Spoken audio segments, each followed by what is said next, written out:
கொக்கு அரக்கோ, அதான் கொக்கரக்கோ. இது நமக்கு சேவல் உணர்த்துற பாடல். இப்ப நம்ம இந்த விஷயத்துல இருந்து என்ன தெரிஞ்சுக்கணும்? தம்மை எதிர்த்த அசுரனை, எதிரியை இருகூறாக்கி சதா தன்னோடவே வச்சுக்கிட்டாரே முருகன். ரெண்டு விஷயம். முருகப்பெருமான் இதை செய்த அந்த தத்துவத்தை ரெண்டு விஷயத்தோட ஒப்பிட்டு பார்க்கணும்.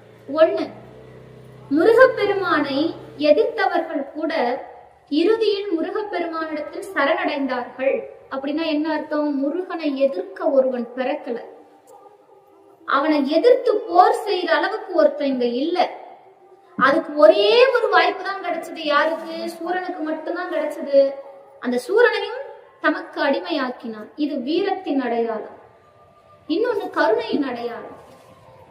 தன்னை எதிர்த்தவன் கூட முருகான்னு ஒரு முறை சொல்லிட்டான்.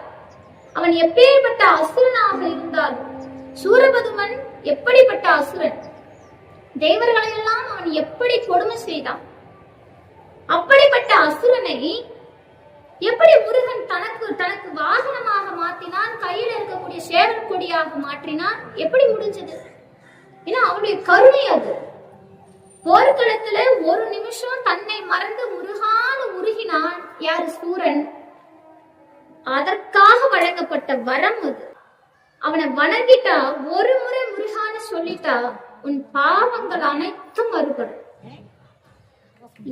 ஒரே ஒரு முறை அவனை வழிபாடு செஞ்சு மனமுருகி முருகான்னு சொல்லிட்டா, உங்க வம்சம் முழுக்க 27 தலைமுறையும் அவன் காப்பாத்தும். வம்சம் முழுக்க, உங்களுடைய வம்சத்துல யாருக்கும் எந்த ஆபத்தையும் கொடுக்க மாட்டான்.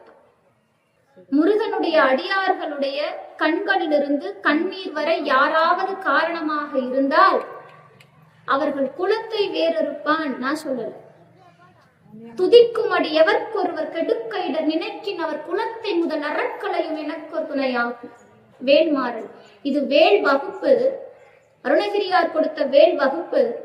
இந்த வேல் வகுப்பை சச்சிதானந்த சுவாமிகள் நமக்கு வேல் மாறலாக தொகுத்து கொடுத்தார். துதிக்கும் அடி எவர்க்கொருவர் கெடுக்க இடர் நினைக்கின் அவர் குலத்தை முதல் அறக்கலையும் எனக்கு ஒரு துணையாகும். எது? முருகப்பெருமானுடைய வேல்.